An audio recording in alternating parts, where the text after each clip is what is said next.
Progress.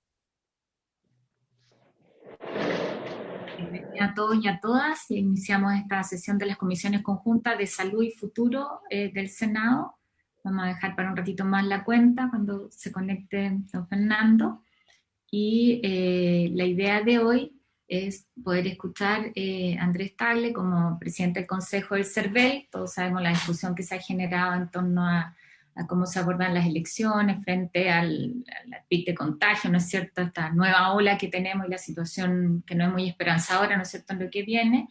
Y lo que nos interesaba era poder escucharlo en cómo se está enfrentando el CERVEL y cuál es la situación respecto de dar las garantías, ¿no es cierto?, de seguridad desde el punto de vista sanitario, a partir de la experiencia que ya habían tenido además en la elección pasada del plebiscito.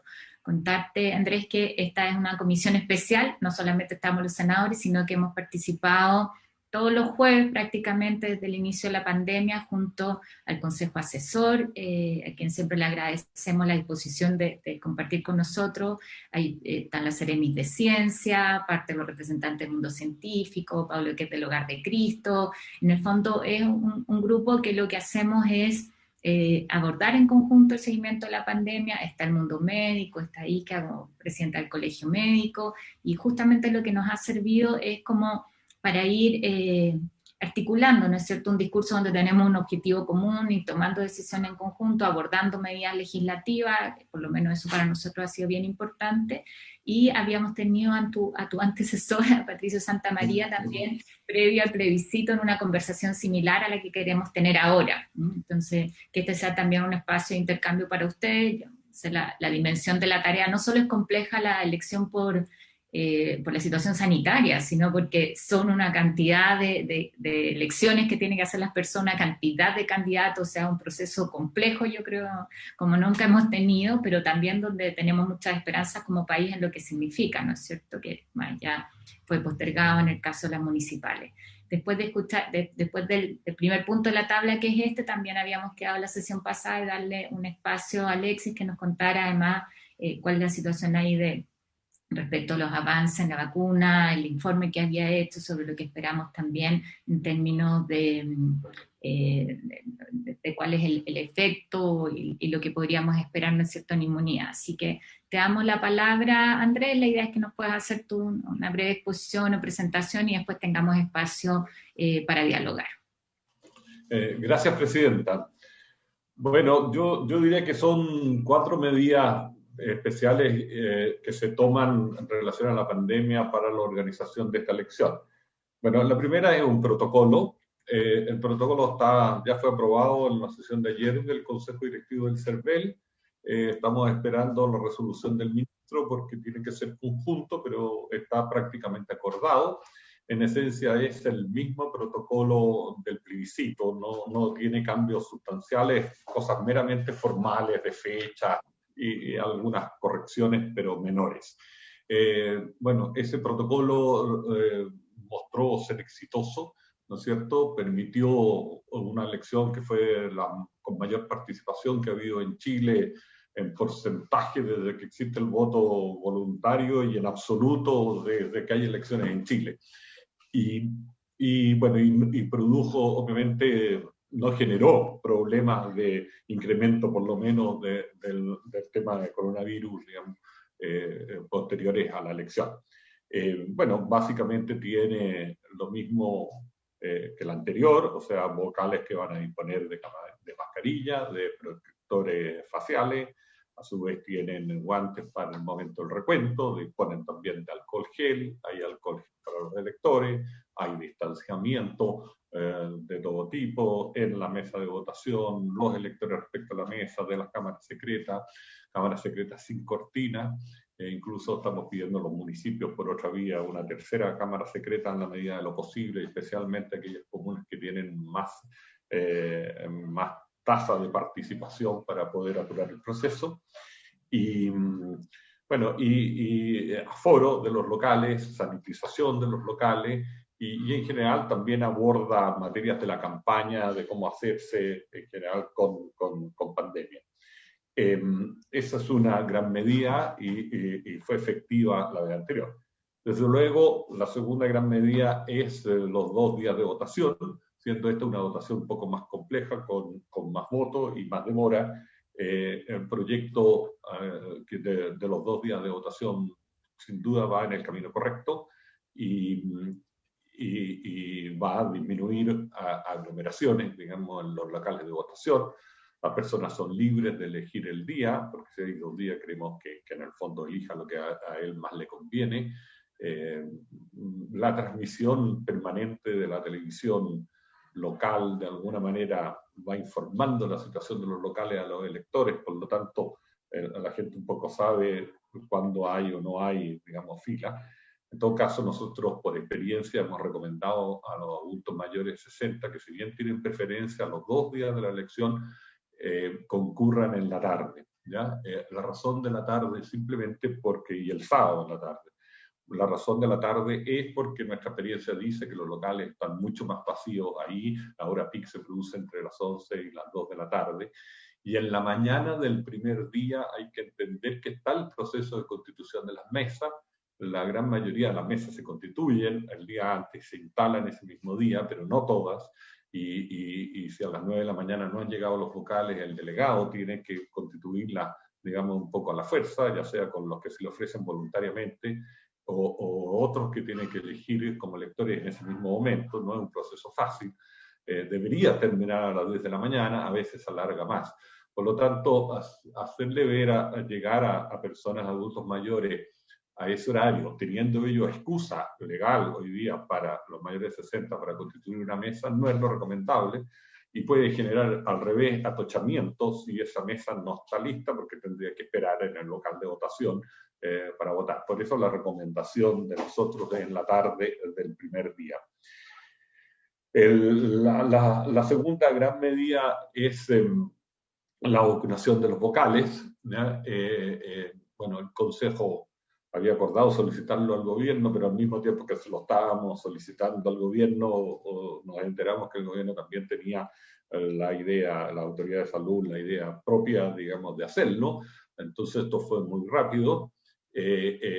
Hay que entender que no se pudo anticipar esto. Yo sé que la vacuna puede no tener toda la efectividad que se está haciendo en esta semana, pero tampoco teníamos los vocales de acuerdo con la ley antes de esta semana. Las publicaciones de los locales aparecieron el día sábado y fueron determinados la semana anterior por la Junta Electoral, por las juntas electorales, que son muchas.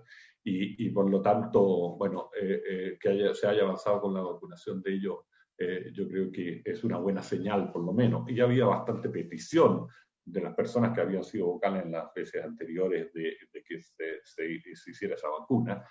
La vacuna obviamente abarca a los que no tienen por edad ya el derecho a la vacuna inmediato, de 56 para abajo, entiendo, porque los otros se vacunan por edad, y hasta desde luego los 18 años hay un calendario. También todo el personal de los locales, ya sea personal de la Junta Electoral, delegados y asistentes, están en este derecho de vacuna, y lo mismo el personal de enlace del servicio electoral.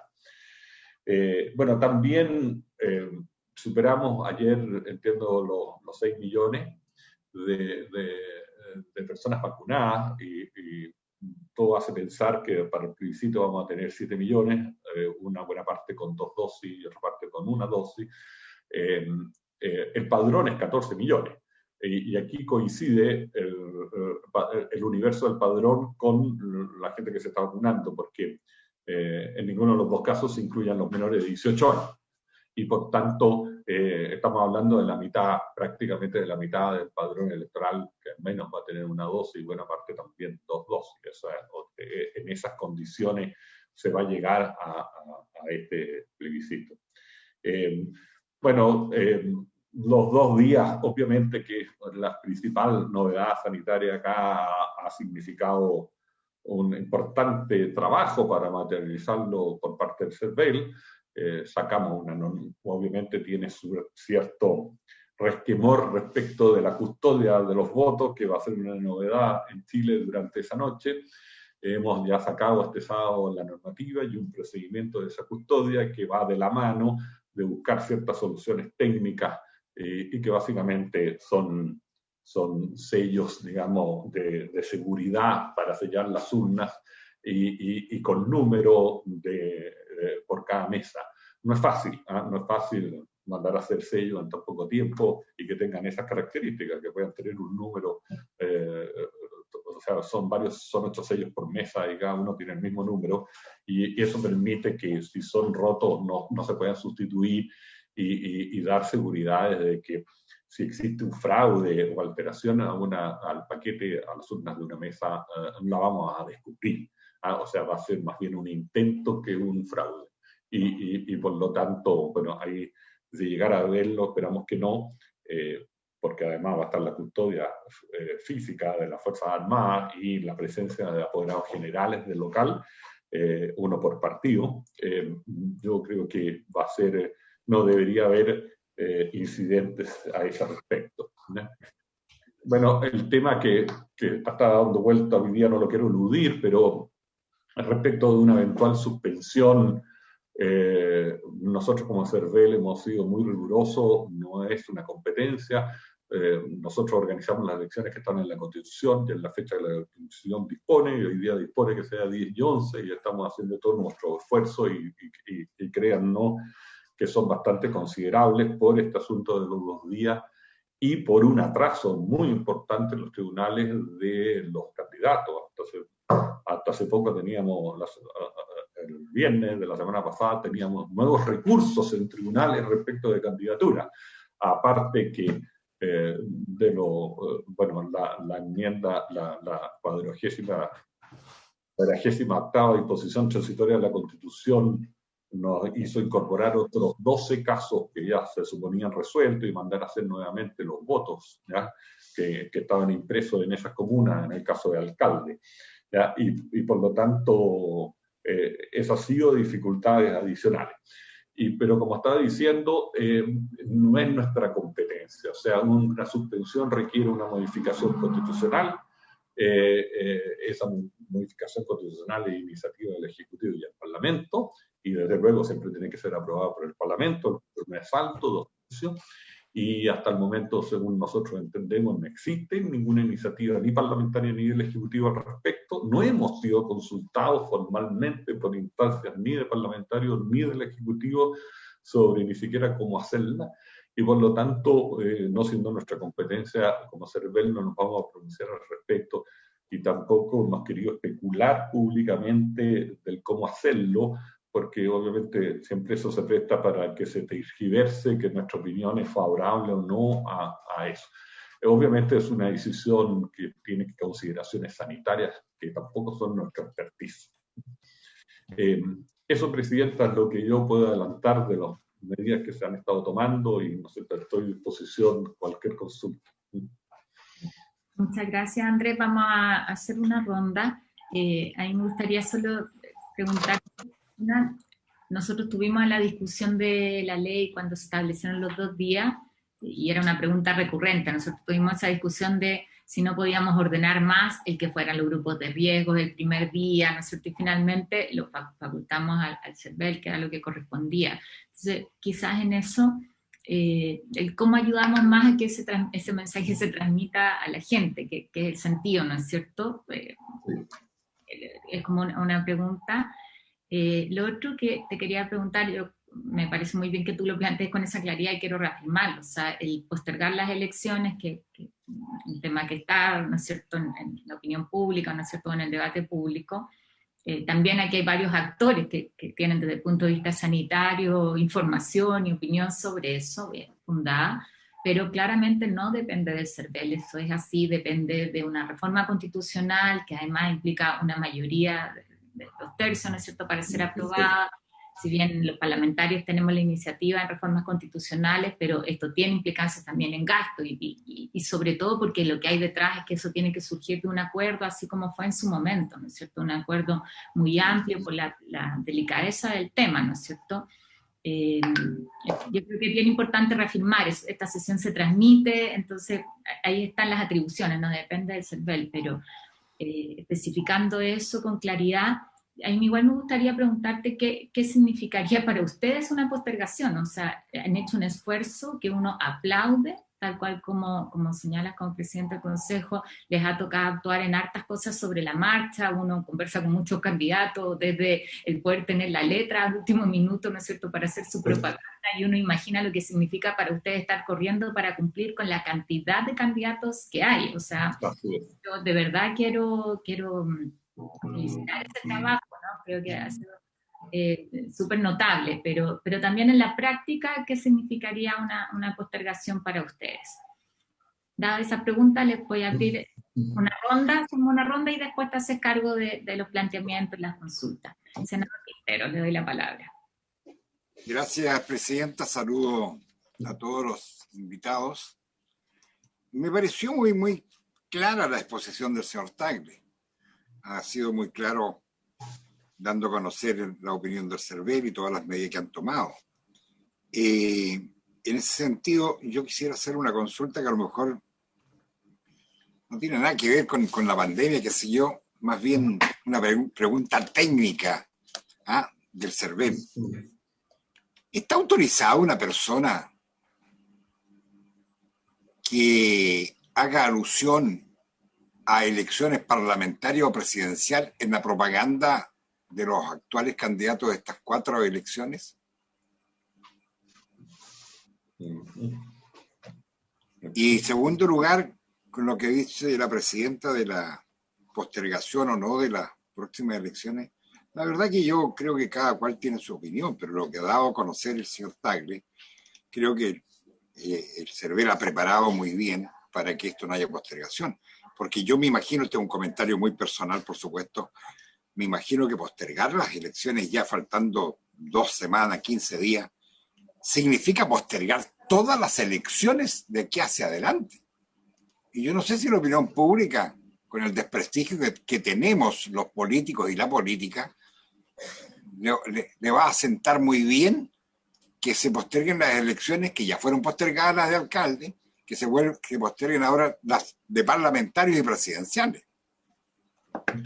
Nada más, presidente, a mí lo que me llama la atención, o sea, quiero saber, digamos, lo que planteé primero, si se puede hacer alusión a elecciones futuras. Eso es aprovechando que tenemos acá al presidente. Por supuesto, por eso. Sí, por supuesto. Marcela Ferrer, tú pusiste una consulta en el chat, pero yo prefiero que la hagas directamente. Sí, muchas gracias. Yo lo que quería preguntar es si los vocales y todos los que van a participar y van a permanecer dentro de las aulas de votación se van a someter a algún screening de COVID con un test rápido, por ejemplo.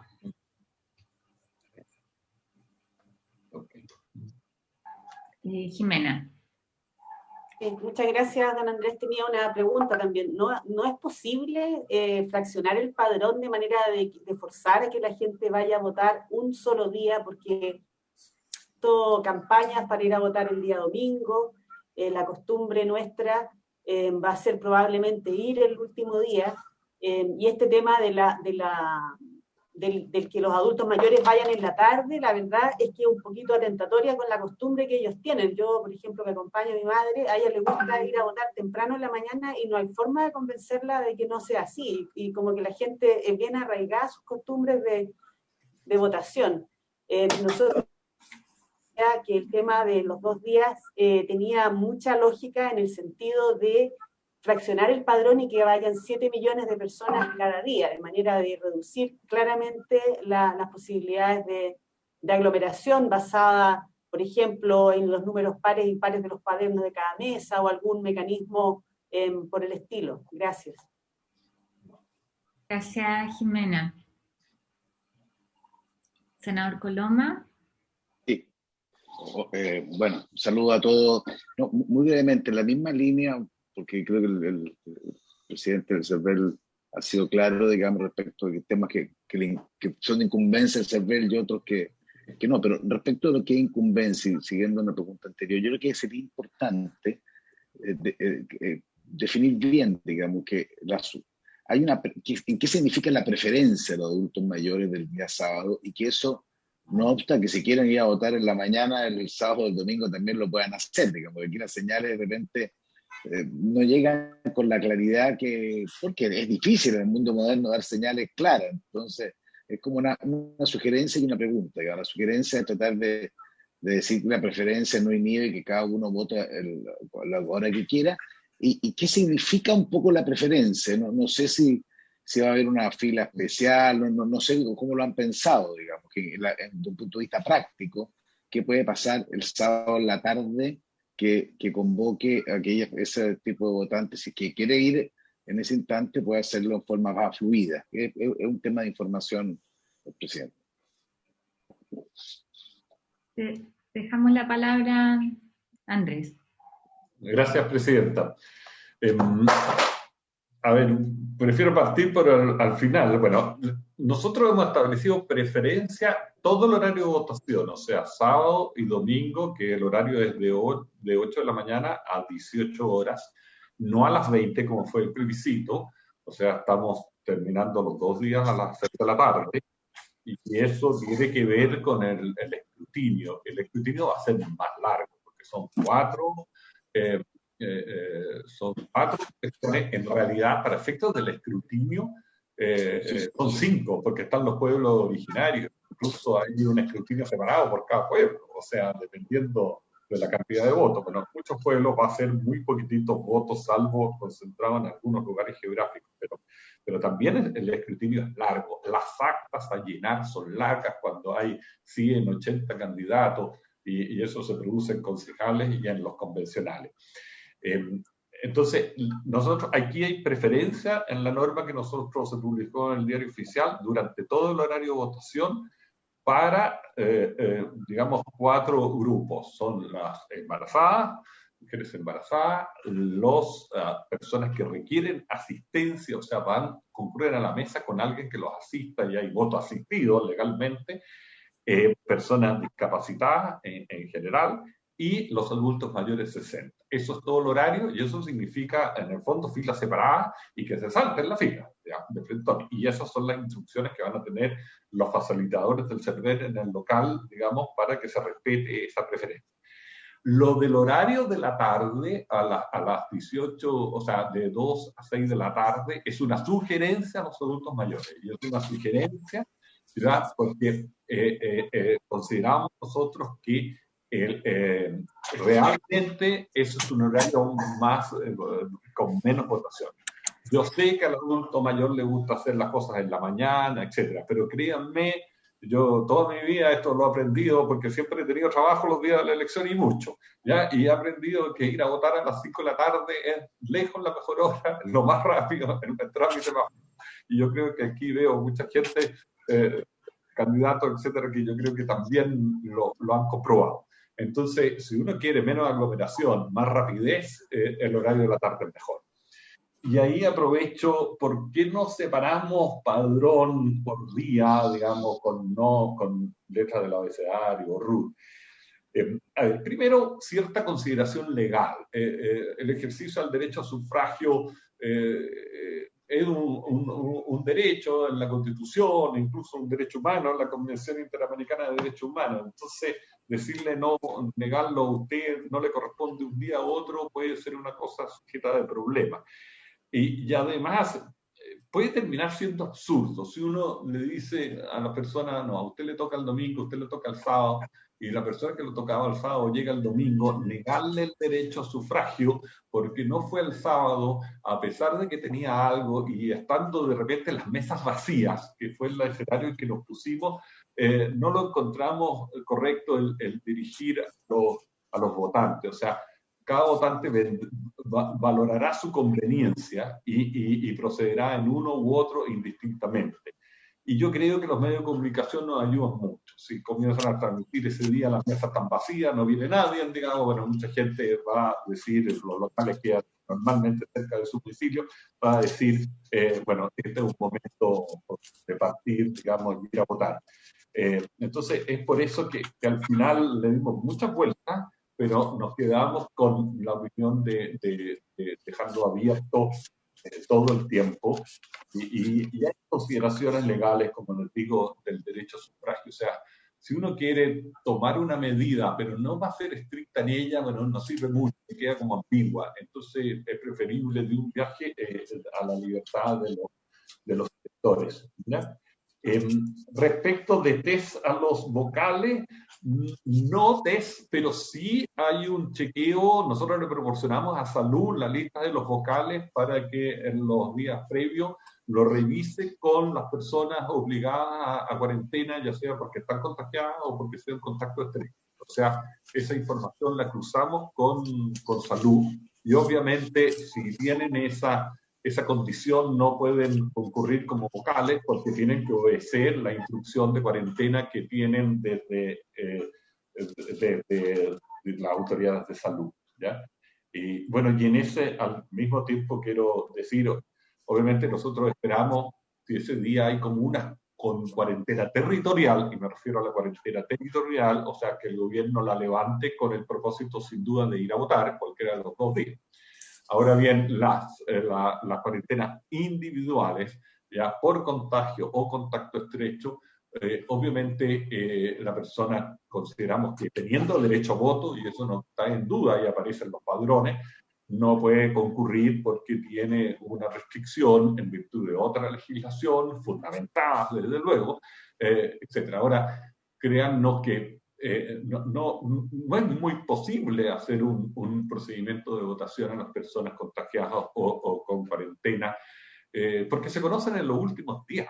O sea, incluso durante esa misma semana, 3, 4 días antes. Entonces, establecer un procedimiento para que vote una cantidad de gente que no se sabe ni cuántos son, ni quiénes son, ni dónde están, es una cosa muy difícil de poder hacerlo bien. Yo sé que ha habido mucha petición al respecto, pero la verdad es que nunca hemos podido dar con un procedimiento que sea confiable y que tenga la ciudadanía. Bueno, lo otro es, me preguntan de autorizaciones respecto de la propaganda. Bueno, sí ha surgido ese tema con fuerza. Hoy día hay una declaración del Consejo Nacional de Televisión. Bueno, no solo está este tema que planteaba el senador Quintero de otras candidaturas apareciendo en la franja que no son las convencionales a cual estaba dedicada, pero también hay una polémica de hasta dónde se puede llegar con campañas contra otras personas, insultos o llamados a la violencia. Señor Tagle, perdóneme que lo interrumpa, perdón. No, yo me refería a la propaganda que está, digamos, en estas palomitas, no de la franja, a esa. Sí, bueno, es que también ahí aparecen con otras figuras, eso es que aparecen normalmente con otras figuras que son candidatos a otras elecciones posteriores. Pero ahí nosotros también tenemos una definición, o sea, bueno, las dos cosas no están claramente definidas en la ley. O sea, la primera, que es el límite que puede tener la propaganda, no es una definición que está en la ley electoral. O sea, no hay nada en la ley electoral que restrinja propaganda más allá del tema que tiene que ver con métodos, lugares y el gasto, ¿ya? Algunas prohibidas, como por ejemplo spot televisivo de los candidatos no están permitidos, ¿no es cierto? Y están restringidas alguna fecha, etcétera. Pero no hay nada que tenga que ver con contenido, ni respecto a aquel contenido que puede ser considerado, digamos, incluso un atentado a la democracia, por así decirlo, o sea, contra el mismo proceso democrático. Ahora, respecto de otros candidatos que obviamente aparecen en y específicamente presidenciales, tampoco, o sea, no hay restricción de propaganda mientras no estén inscritos. Las campañas parten con la inscripción de acuerdo a la ley, y eso es lo que comienza a ser regulado. Esa es la disposición legal. Mientras no haya inscripción, no hay candidato. Incluso para las presidenciales hay una inscripción previa para las candidaturas de noviembre, que se puede hacer pre-campaña y ahí si la persona se inscribe queda regulada, pero es un plazo de 200 y tantos días anterior a la elección de noviembre que viene a caer en el mismo momento de la primaria. O sea, no está abierto todavía ese plazo va a estar abierto creo que el 4 de mayo, muy coincidente con, con la inscripción de las candidaturas para las elecciones primarias, que es la primera semana de mayo. Esto por esa parte. Ahora, en general, a ver, como bien se dijo aquí respecto de la eventual suspensión, tenemos un calendario muy estrecho, ¿ya? Tenemos, aparte de esta elección 9-10, tenemos el 9, la segunda vuelta de gobernadores regionales, que es probable que importantes regiones vayan a una segunda vuelta, ¿ya? No lo sabemos, pero puede ser. Ahora, después, inmediatamente, nos saltamos 2 meses para llegar a las primeras semanas de julio con las primarias presidenciales, que todo hace ver que van a ser de alta convocatoria, ¿ya? La historia de las primarias fue, bueno, hubo una... La primaria, esa de las elecciones para el 2013, fue una convocatoria de sobre 3 billones de electores. Y bueno, la otra no habían todos los pactos relevantes, Chile haciendo primaria, pero todo hace pensar que aquí debería haber una fuerte convocatoria en la primaria presidencial que en julio. Y de ahí nos saltamos a noviembre con la elección.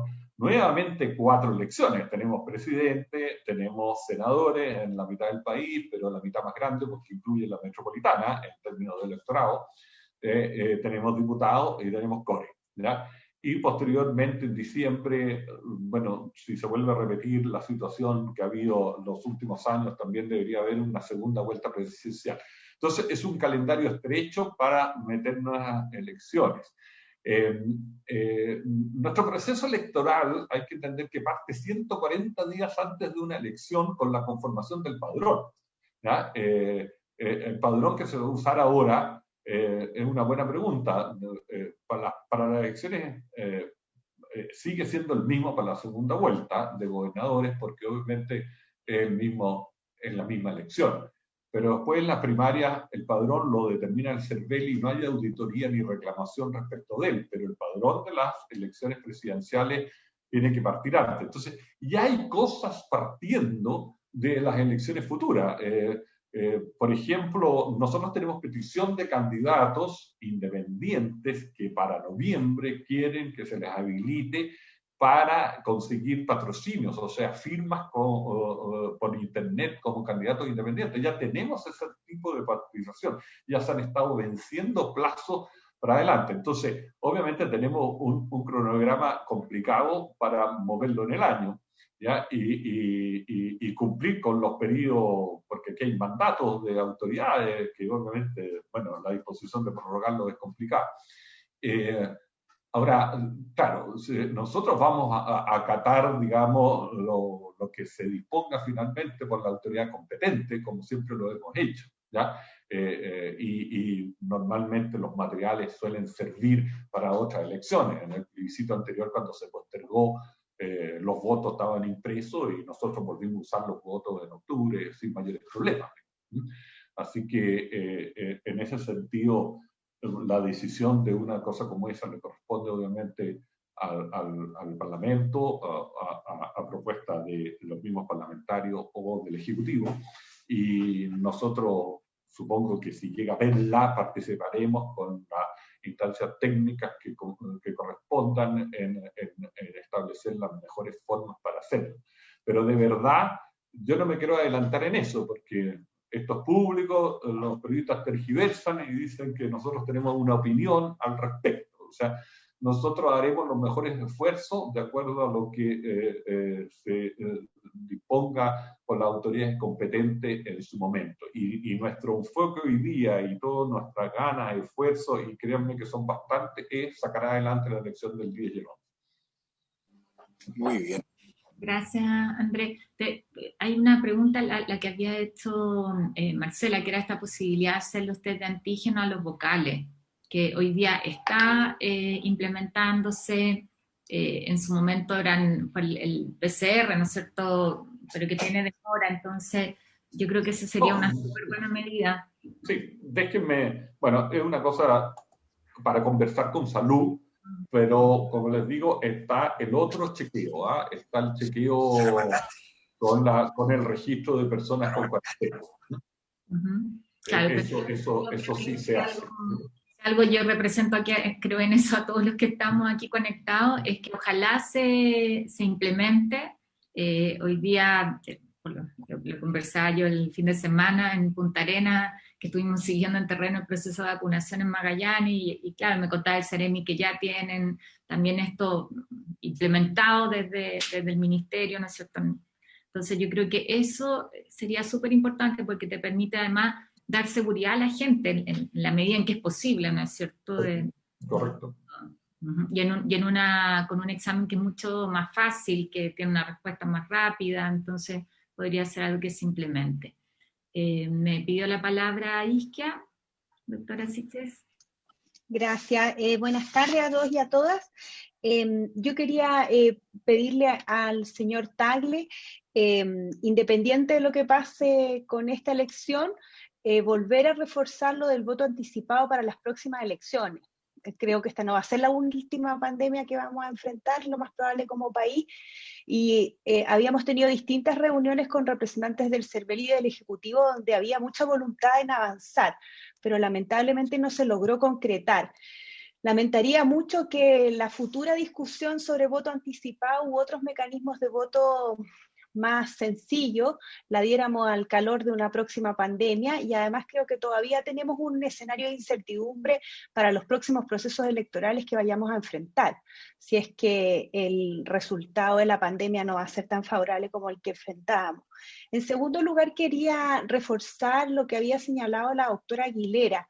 Nosotros apoyamos al Ejecutivo y propusimos en un documento con algunas sociedades científicas mecanismos para elecciones seguras en este contexto que iba a ser sin duda más adverso que el de octubre pasado, y planteamos esto de los 2 días o duplicar los locales de votación, y nos parecía que para maximizar su uso era muy prudente quizá dirigir a las personas, entendiendo que no todas van a hacer uso de un día u otro, así que yo quisiera reiterar que por lo menos como colegio médico nosotros creemos que se está perdiendo un poco la oportunidad de orientar a la ciudadanía sin obligarla, porque me explicó el ministro Osa que había límites constitucionales de qué día acudir.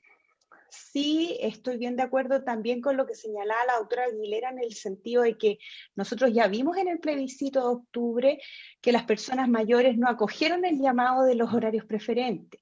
Y de hecho, esa fue cuando hicimos una evaluación en este mismo, entiendo no estaba usted, pero vino el señor Santamaría, y en este mismo Senado, en esta misma comisión, a la semana después del proceso electoral, conversamos que quizás era una de las medidas que no habían tenido mucho impacto. Entonces, no sé si va a valer la pena. Yo le pediría al CERVEL reconsiderar, hacer una orientación para los procesos electorales que intente orientar a las personas qué día acudir, porque creo que no es en tiempo real la transmisión televisiva como para orientar a las personas en el momento, y no es igual en todo el país. Así que creo que hay tiempo todavía para eso. Sobre las elecciones también quería aprovechar de reiterar el llamado que hicimos nosotros a evaluar las condiciones sanitarias de la próxima semana. Todos estamos expectantes a las cifras que hoy va a mostrar el Ministerio de Salud, pero quiero transmitirle que los equipos están un tanto nerviosos porque como que han ido colapsando distintos servicios. Y la capacidad de crecer tiene límites. Entonces, nosotros planteamos el día de ayer en la sesión especial, y nos gustaría que también el CERVEL y los senadores se sumaran a eso, a evaluar con los datos sobre la mesa y las proyecciones de forma realista si hay capacidad de hacer las elecciones o no. Nosotros también somos partidarios de que si hay capacidad se realice, porque entendemos que los procesos democráticos no pueden postergarse por pandemia, pero creo que quizá no, los senadores y senadoras no han dimensionado el nivel de gravedad al cual nos enfrentamos. Y en esa perspectiva creemos que se puede analizar en conjunto con los partidos políticos, los distintos actores, para evaluar si es que se puede o no, porque nos ha pasado en otras acciones donde después, independiente de que no haya evidencia, la ciudadanía le echa la culpa a ese tipo de proceso, a un aumento mayor o un colapso de la red que parece que ya está un tanto evidente en los próximos días. Así que yo quisiera reiterar ese llamado para que ojalá también se pueda hacer solidario un poco en las responsabilidades, porque creo que si no va a ser una tensión sanitaria política en donde quizá algunas recomendaciones van a ser un poco más conservadoras y creo que va a ser un problema sin duda. Muchas gracias. Gracias, Isquia. Senador Girardi, y después le damos la palabra a Andrés. Bueno, yo creo que ya lo discutimos ayer en la sesión especial. Yo creo que tenemos un problema de comunicación de riesgo y un problema comunicacional. ¿Por qué digo? Porque estamos en momentos muy críticos. Yo comparto con Isquia que es una situación que no se puede dejar de evaluar, pero también creo que si las señales no son muy claras, y una parte de esa le corresponde al Ejecutivo, de señalar la gravedad del problema. Yo creo que la comunicación de riesgo ha sido muy débil, ambigua, ha tenido incoherencia, y yo creo que si queremos, quedan muy pocos días, quedan 15 días, y yo creo que si no se establece, por ejemplo, cuarentena en la región metropolitana total, además que yo considero que es muy injusto y discriminatorio que las comunas responsables de haber traído el virus y de responsables de haber traído las nuevas variantes estén eximidas, y basta ver la movilidad que hay en la región metropolitana para darse cuenta que está excesivamente alta para los objetivos que necesitamos en estos días de aplanar la curva, de aquí a 10 días. Y por lo tanto a mí me parece que si no se cierran los malls, por lo menos durante estos días que quedan de aquí a la elección, no se hace una cuarentena total, no se toman medidas más drásticas, no hay señales más claras, a mí me parece que va a ser muy compleja la situación. Porque esta curva puede seguir en ascenso y entonces, bueno, vamos a llegar a una situación catastrófica. Es como la crónica de una muerte anunciada. No hacemos todo lo que tenemos que hacer, entonces evidentemente a lo mejor en 10 días vamos a tener una situación todavía más crítica. Al mismo tiempo, yo creo que hay que tener otro mensaje, por lo menos que yo estoy totalmente convencido, que la elección es mucho más segura que cualquier otra cosa. La elección hay que señalar que es segura, porque a mí que me ha tocado ir a terreno, el día de ayer yo estuve en una reunión y la pregunta de mucha gente, o la consulta de mucha gente era ahora, cosa que no ocurría hace 2 semanas atrás. Muchas personas me dijeron, mire, yo estoy dudando de ir a votar porque tengo temor. Entonces, yo creo que al mismo tiempo que se hace esto otro, hay que señalar, y yo creo que ahí el CERVEL tiene una tarea importante, de que en la eventualidad de que se hagan las elecciones, la elección es mucho más segura por todas las medidas que se toman, que ir al mall, que subir al metro, que subir al transporte de la locomoción colectiva. Yo pienso que eso hay que hacerlo ya, porque se está generando yo creo una cierta confusión. Entonces a mí me parece que hay que trabajar esas dos líneas, comunicación de riesgo respecto a aquellos episodios o aquellas situaciones que sí son riesgosas. Ir al mall, subirse a la locomoción colectiva, no disminuir la movilidad, no cuarentenar toda la región metropolitana, pero también al mismo tiempo decir que la elección es mucho menos riesgosa que estas otras situaciones. Y creo que en eso vamos a tener que actuar. Ahora, a mí me parece que no se está haciendo lo suficiente como señales para que en estos días pueda flexibilizarse y que tengamos una pequeña mejoría de la tendencia, porque si no, claro, podemos llegar a una situación que puede ser muy lamentable y crítica en 10 días más. Gracias, senador. Le damos la palabra a Andrés como presidente del Consejo del CERVEL. Gracias, presidenta. Bueno, a ver, respecto del voto anticipado, bueno, nosotros lamentamos lo que se produjo, o sea que entre la Cámara y el Senado salió un proyecto insípido, que en el fondo habla de voto anticipado, pero no dice cómo. ¿Ya?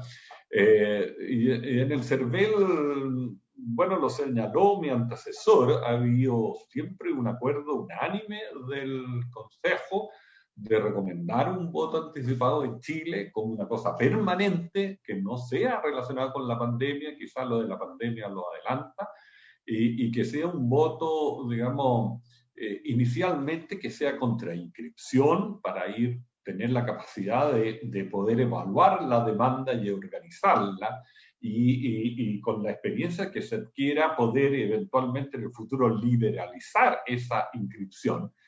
Y básicamente que sea un voto en una semana, hemos dicho con cierto distanciamiento respecto a la elección, porque hay que corregir padrones para que la persona no vote 2 veces, ¿ya?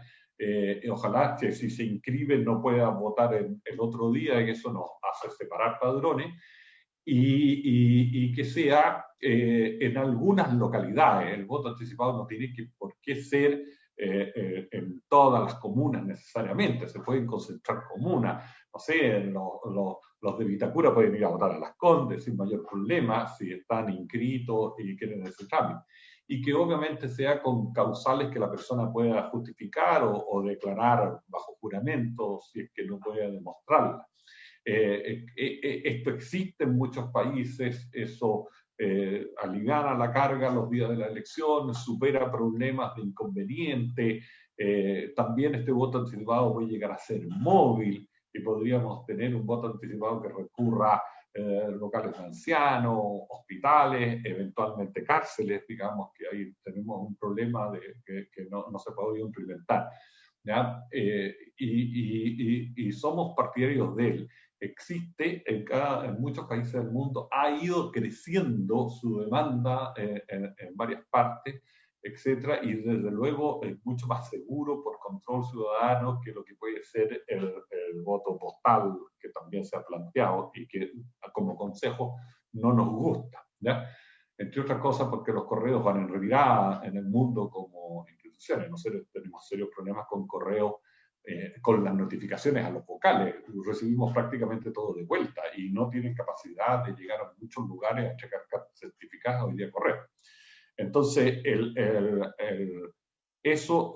estamos, ojalá Chile avanzara, ojalá lo hiciera no solo para las próximas elecciones de pandemia, sino que en forma permanente, ¿ya? Y que pudiera crecer, en algún momento primero con inscripción para sopesar la demanda y organizar en base a esa demanda, pero después eso se podría ir liberalizando con el tiempo a partir de la experiencia. Y eso pasa por custodia. El mayor problema es las dudas sobre la custodia de las urnas, de un día para otro y desde la semana antes hasta la elección, ¿no es cierto?, que se van a abrir. Pero hoy día, bueno, vamos a tener probablemente una experiencia de custodia y ojalá al respecto eso funcione bien y ese temor se desaparezca, ¿ya? De los locales de votación, nosotros hemos incrementado los locales de votación a partir de la pandemia, de cifras cercanas a los 2.000, hemos llegado a 2.731 para esta elección. Ya lo hicimos en el plebiscito y hemos adoptado el criterio más locales, menos mesa. Ahora, también ahí tenemos limitantes de delegados de la Junta, personal en los locales que se duplica, y también hay ciertas limitantes de las Fuerzas Armadas para poder, y Carabineros para poder controlar esa cantidad de locales. Pero el crecimiento ha sido relevante, más de un 20% de los locales de votación desde el plebiscito y ahora se repite. A pesar de que incluso nos han criticado por el Estadio Nacional, que si bien se cambió porque había reparaciones, están en la lógica, más locales con menos mesas, digamos, ¿ya? Y está siendo reemplazado por 5. Entonces, esa ha sido parte de nuestra lógica. Bueno, me llevó la inquietud de Isquia sobre la orientación de los electores. Como digo, lo discutimos largo y creíamos que si no hay impedimento, esas orientaciones no eran muy útiles, justamente porque nos pasó un poco con las personas, digamos, mayores la vez anterior, ¿ya? Y bueno, y finalmente de la postergación, vuelvo a decir, o sea, en este momento ni siquiera hay una iniciativa parlamentaria ni del Ejecutivo, no hay un proyecto ingresado. nosotros no nos queremos pronunciar porque no queremos aparecer como partidario o no partidario, y creemos que como entidad autónoma no podemos invadir las facultades de los otros. Obviamente, en forma reservada, estamos disponibles a conversar con parlamentarios y desde luego con el gobierno respecto del cómo, ¿ya? Pero yo no quiero entrar al cómo públicamente porque obviamente se va a tergiversar inmediatamente que tenemos una posición al respecto, ¿ya? Y respecto de lo que nos decía el senador Girardi, le encuentro toda la razón, tenemos que entrar a decir que el plebiscito sea más seguro y dar a conocer mejor estas medidas, digamos, que se han estado tomando los 2 días, la vacunación de los vocales y el protocolo sanitario, digamos, que funcionó muy bien, y yo le encuentro toda la razón. El proceso de ir a votar, sobre todo ampliado y con menos aglomeraciones, lo mismo tiene menos riesgo de ir a un supermercado, como dice él, a una tienda o a una feria hoy día, donde uno ve quizás muchas más aglomeraciones y aglomeraciones desordenadas, las nuestras por lo menos durante el plebiscito por este tema de los facilitadores fue bastante más ordenada para evitar justamente contagio. Hasta ahí, presidente. Quiero agradecerte de la disposición, también aquí el diálogo, la información. Yo creo que hay algunas cosas que efectivamente toma esta reunión y también la disposición de todos los que estamos acá, que tenemos varios vocería pública, también como un aporte. Todos queremos que el proceso de elección una vez más sea algo de lo cual nos sentimos todos orgullosos. Es cierto que este proceso tiene mayor complejidad que el del plebiscito, pero no nos olvidemos de la incertidumbre que había previo al plebiscito y las dudas que teníamos de lo que iba a significar, y pasaron esa prueba, como CERVEL lo digo, y lo pasamos como país también, porque son los ciudadanos, ¿no es cierto? Son todos los actores, medios de comunicación, todos los que están detrás del proceso eleccionario. O sea, había muchas dudas, y finalmente resultó bastante bien, ¿no es cierto? Entonces, yo quiero partir de eso, comparto y reafirmo lo que plantea el senador Girardi, que tenemos nosotros una responsabilidad en transmitir que ir a votar es seguro, que se están tomando las medidas. Creo que en eso la propuesta de Marcela y que reafirmaba Caterina acá, de que se hagan los test de antígenos también ayuda, ¿no? Así como ayuda en su momento decir se puede hacer la PCR, así como ayuda el que se vacune a los vocales, que creo que además es un reconocimiento al trabajo que hacen. Todas esas cosas apuntan a dar seguridad, entonces creo que sería valioso hacerlo, reafirmar el que se utilicen estos 2 días en el margen que ustedes tienen, ¿no es cierto?, de atribuciones, el cómo efectivamente se aprovechan mejor para que se ordene la población. Y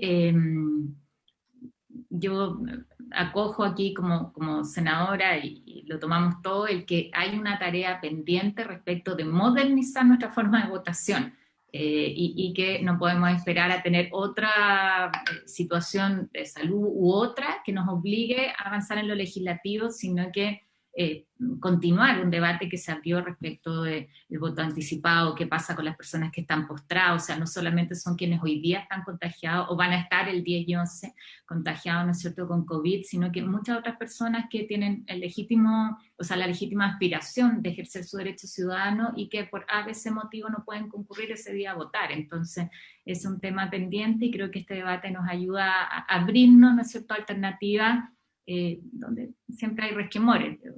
Lo que hicimos sobre la seguridad de las urnas y la confianza también que depositamos en el CERVEL, creo que son pasos importantes para eso. Así que agradecerte, y a disposición también en lo que podamos colaborar en los próximos días, ¿no?, donde todos entendemos que cualquier decisión que se tome tiene que ser en conjunto, tiene que ser con una mirada país, que esté por sobre diferencias, porque hablamos de un proceso demasiado relevante para todos y donde queremos mantener la seriedad, ¿no es cierto?, y la reputación que tenemos como país también respecto del proceso eleccionario.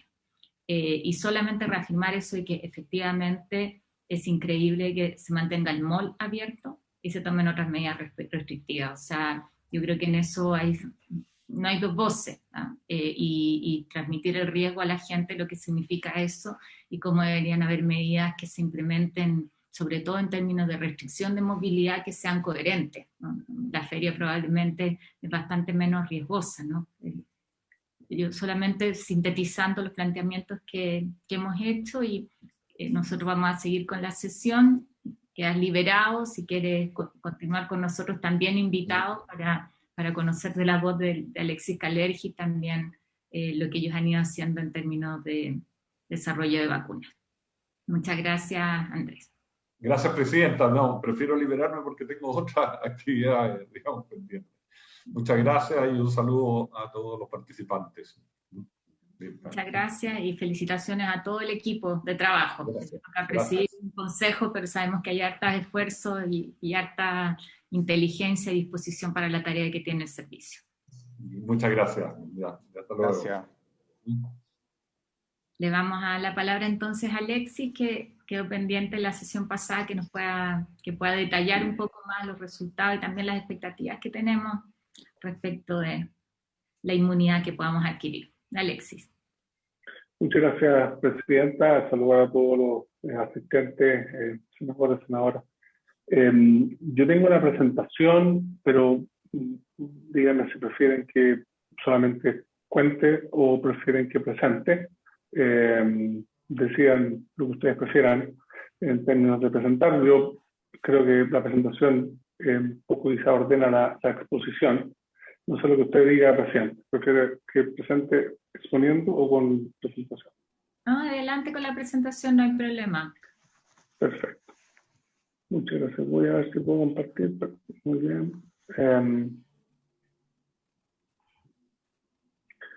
Bien, no sé si se ve la diapositiva. Sí se ve. Sí se ve. Muchas gracias. Entonces, lo que voy a hacer hoy día es poner justamente, hablar de la génesis, contexto y los resultados que tenemos a la fecha más importantes en torno al estudio científico clínico de la vacuna Sinovac en Chile. Quería partir con una breve introducción. Las pandemias y las enfermedades infecciosas han estado con el ser humano por mucho tiempo, pero gracias al trabajo de personas, hombres y mujeres de ciencia y vinculadas con, en particular, el desarrollo tecnológico desde varios siglos atrás, enfermedades como la viruela han sido erradicadas. Entonces, quería partir con esta, dentro de todo lo mal, el momento difícil que estamos viviendo como país y como humanidad, mencionar que la ciencia y la tecnología ha entregado respuestas anteriormente en la historia que han permitido, de hecho, erradicar enfermedades gracias justamente a un esfuerzo que involucra la ciencia, los gobiernos, a la ciudadanía. Y esta enfermedad terrible ya no está en el planeta gracias al trabajo mancomunado de las distintas sociedades, en particular la OMS, y Chile fue uno de los primeros países justamente que logró erradicar esta enfermedad infecciosa. Ahora estamos enfrentados a esta situación dura, que es la vacuna, la necesidad de vacunas para controlar esta enfermedad infecciosa que se ha diseminado de una manera tan rápida desde Asia al extremo sur de nuestro continente, justamente por la falta de inmunidad en la población. Y el desarrollo de vacunas es algo que se inició en el momento en que fue definida este brote pandémico y se sustenta, es importante indicarlo, en tecnologías previamente existentes.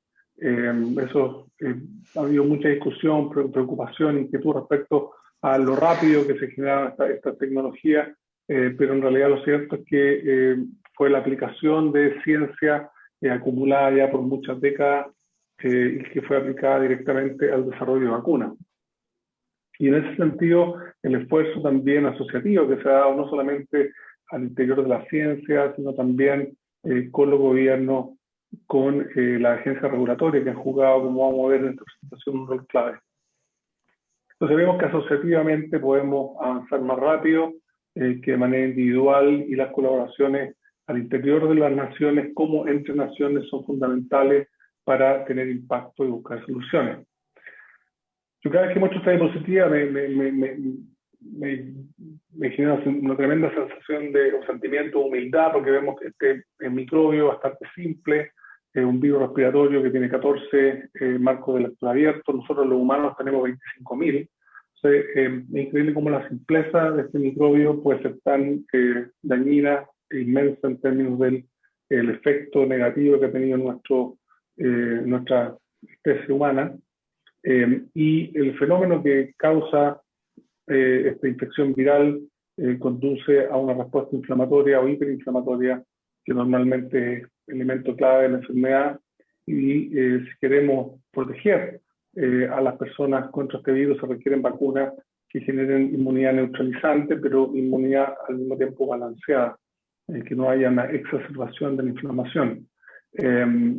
Se conocía de antes, pero durante la pandemia, pero en las últimas, diría, semanas o meses, está muy presente, y a la luz de estudios clínicos que se están haciendo con algunas de las vacunas en población pediátrica, este síndrome sistémico inflamatorio pediátrico asociado a este virus es claramente de preocupación, y hace énfasis en la necesidad también de pensar en la población pediátrica en términos de vacunas.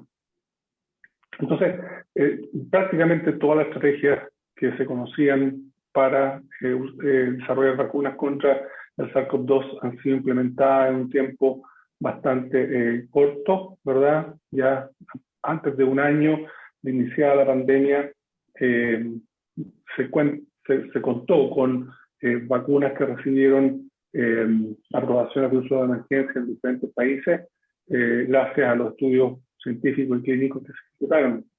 Y por eso es importante que desde Chile pudiésemos participar en este proceso, y algo que hemos hecho de manera muy activa y bastante permanente. Y quizás llamar la atención solamente que virus inactivado, que la vacuna de la cual vamos a hablar hoy día, es una estrategia más bien tradicional, 6 décadas de uso para diferentes enfermedades infecciosas como influenza. Hay una vacuna de polio en base a virus inactivado, etc. Es una estrategia bastante tradicional. El otro elemento central es la elección del antígeno. El virus tiene, yo diría, 4 proteínas centrales: la proteína spike, la de la envoltura de membrana y la nucleocápside. Entre más antígenos se incluyen en una vacuna, normalmente se asegura que la inmunidad sea más diversa, y uno podría anticipar que inmunidad más integral, dirigido a todos los componentes del virus, podría, en teoría, ser más resistente a la evasión por parte de las variantes. Así que es un elemento clave también tener en cuenta cuando uno habla de vacunas contra este agente infeccioso. Entonces, nosotros desde diferentes grupos de investigación en Chile hemos estado trabajando, podría, no sé, 2 décadas en desarrollar vacunas contra diferentes virus, y esto ha sido visible, ¿verdad?, a través de publicaciones científicas, y en particular durante la pandemia. Esta nota en Nature destacaba el esfuerzo de grupos latinoamericanos en diferentes países para poder empujar el desarrollo local de vacunas. Nuestro trabajo en Chile fue incluso incluido en este artículo, y eso nos permitió también en el New York Times, en el tracking, seguimiento de vacunas que hace este medio. Eso nos ha permitido por ya varios años tener colaboraciones permanentes con países como Estados Unidos, Francia. Y justamente antes de la pandemia habíamos iniciado gestiones con China, y durante la pandemia con Israel. Así que un trabajo bastante abierto al mundo, a diferentes naciones. Ahora, internamente en Chile nos organizamos, también es importante la asociatividad local, ¿verdad?, nacional.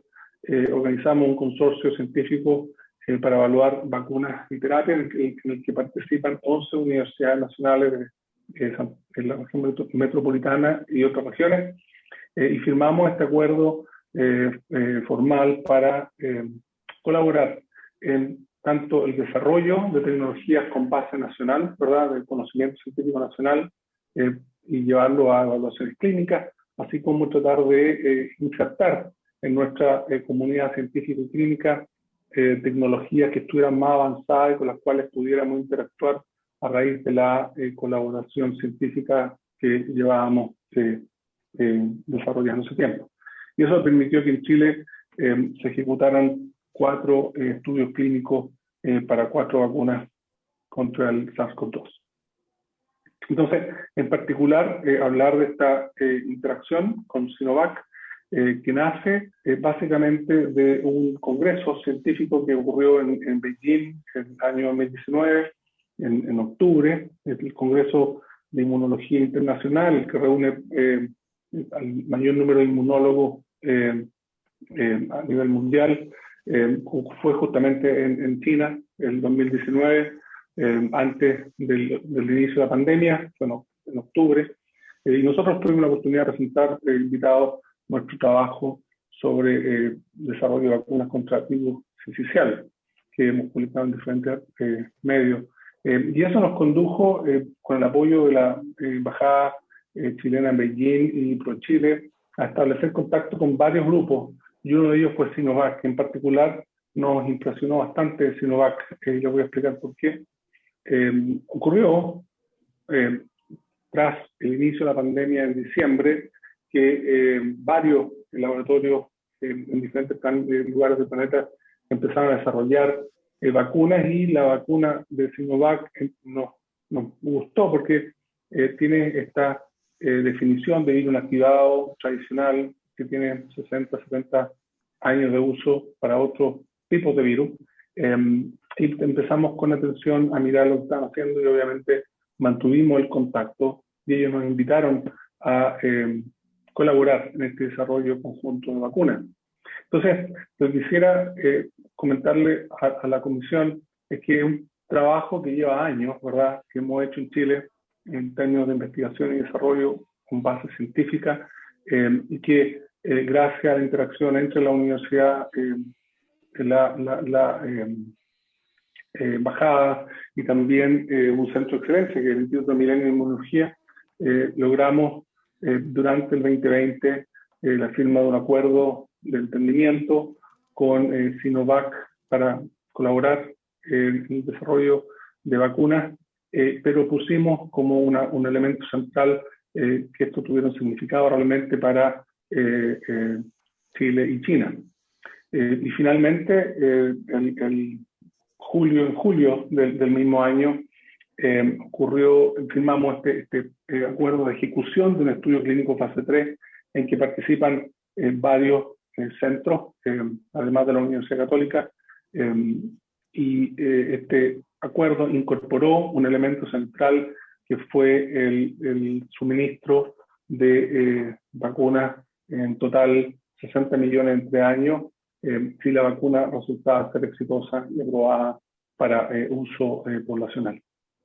Y destacar el apoyo de los Ministerios de Ciencia, de Salud y de Relaciones Exteriores, junto con la CPC, y fue clave para poder dar origen a dar inicio a estos estudios. Entonces, en paralelo con la ejecución de nuestro estudio, como de los otros estudios, y así como ha ocurrido con todas las vacunas, y sigue ocurriendo, las aprobaciones de uso de emergencia han sido todas y van a seguir siendo simultáneas con la ejecución de los estudios clínicos. Algo bastante inusual en la historia de la ciencia y la medicina, que haya estudios clínicos y científicos ejecutándose en paralelo con campañas tan masivas de vacunación. Bien, entonces este es un poco el resumen.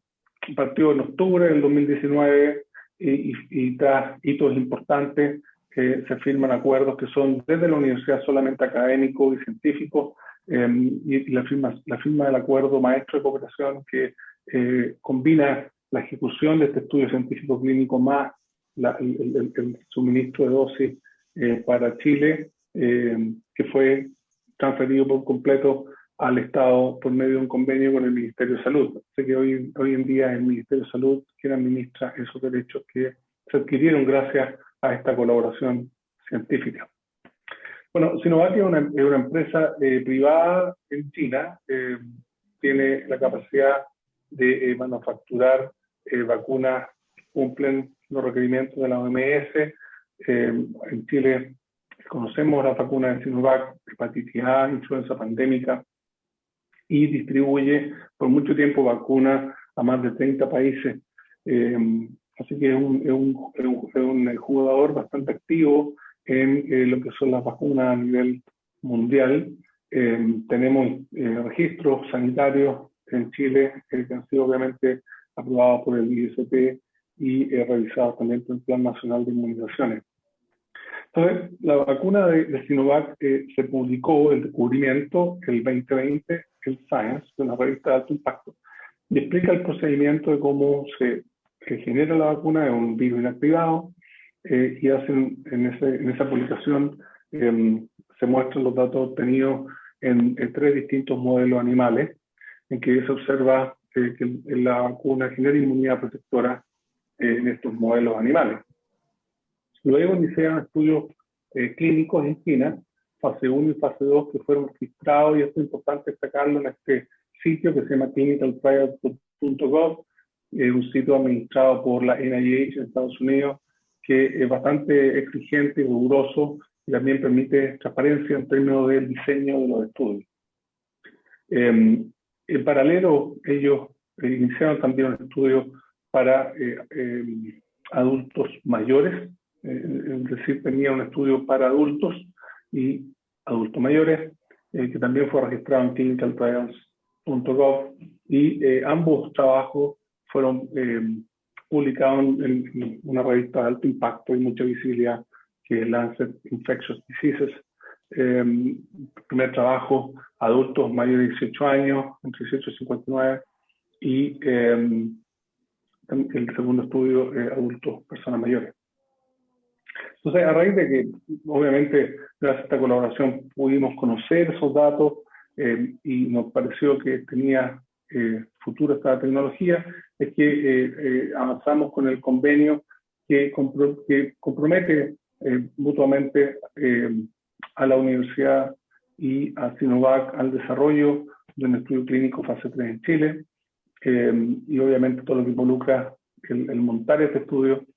Pero lo más importante en la situación actual es la entrega garantizada de dosis dentro de los primeros 3 meses de aprobación para uso de la vacuna a nivel poblacional.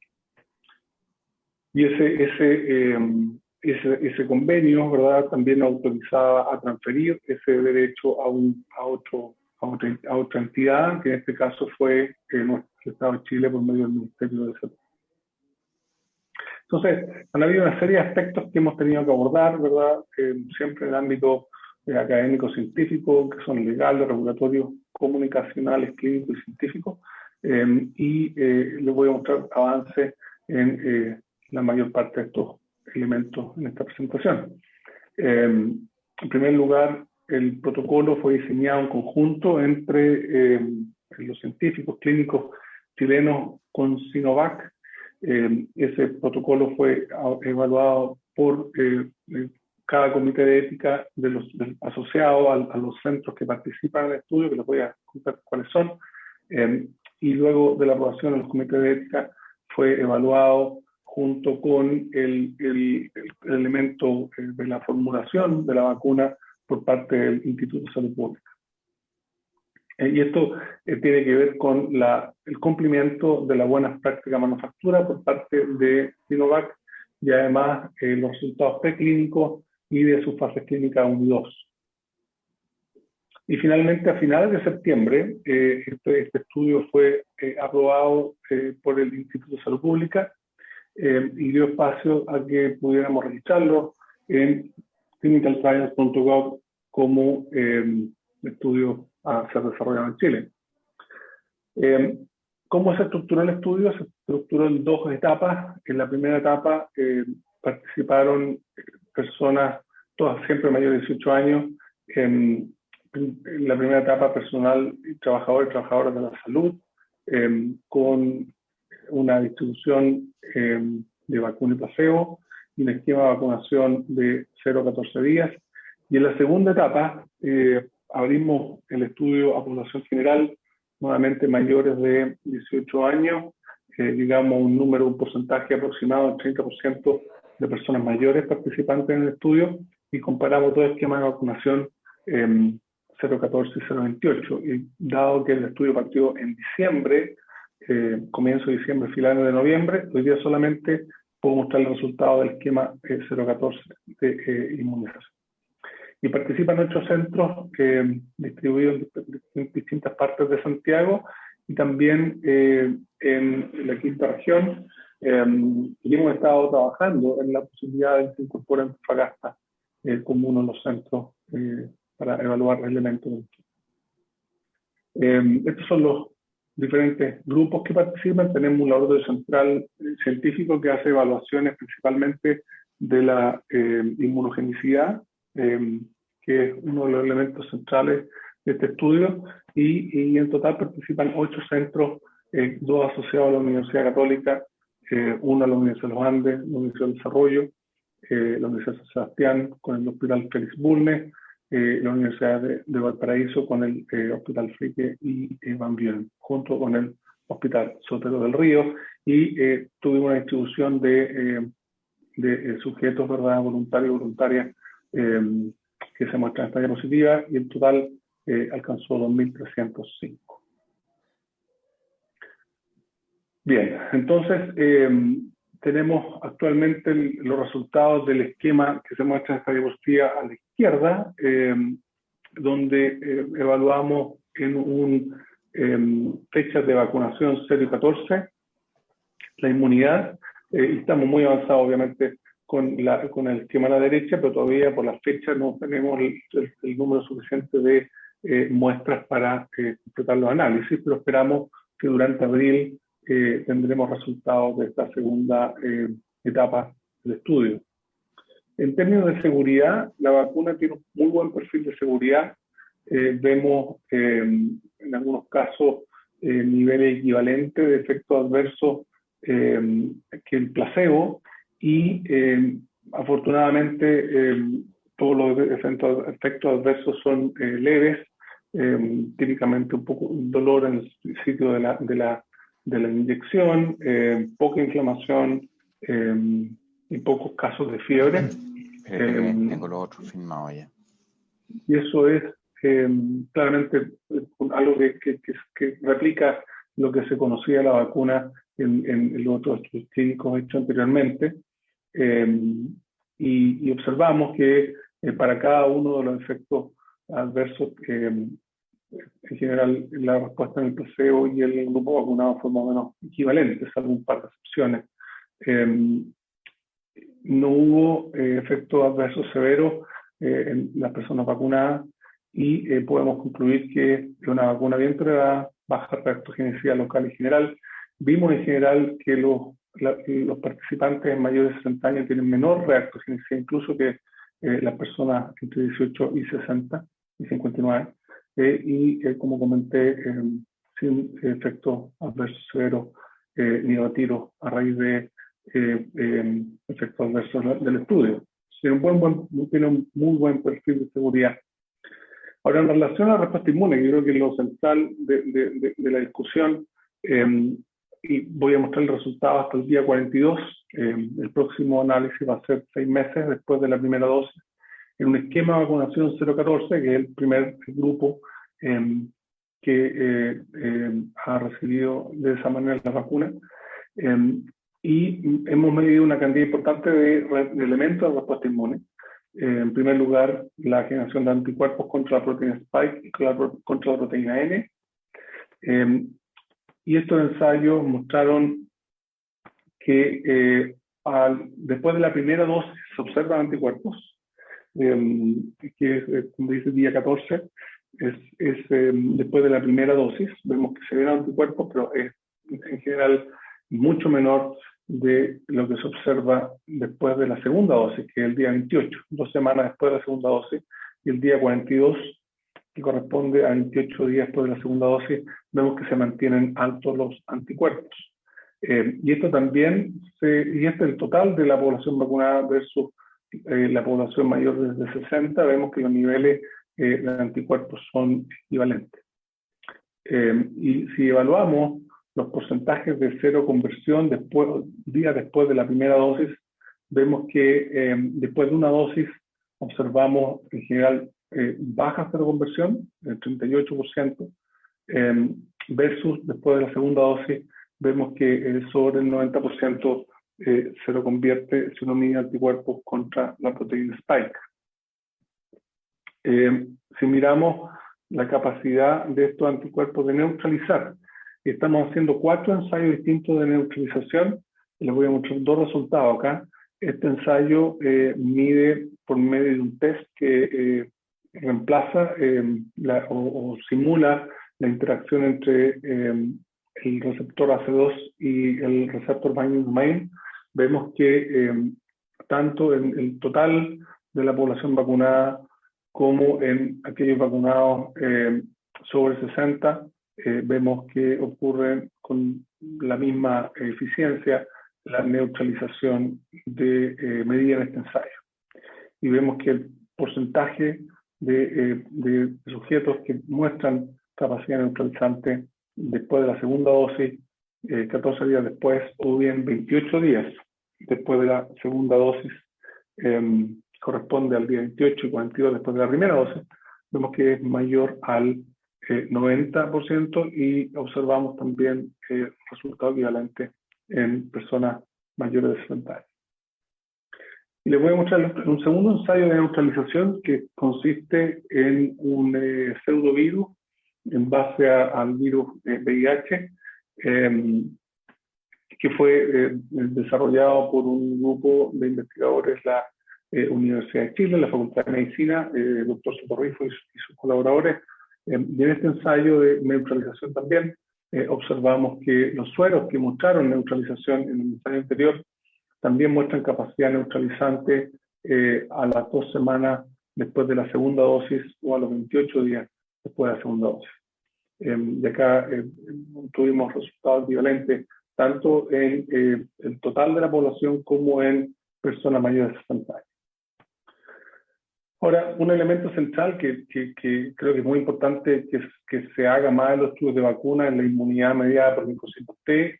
Siempre se habla de anticuerpos, pero los anticuerpos son una pieza de la inmunidad, es un elemento. Es importante medir también otros elementos de la respuesta inmune, en particular los linfocitos T. Y para esto, en colaboración con un grupo en La Joya, en California, ocupamos un sistema de detección de linfocitos T específicos contra el virus.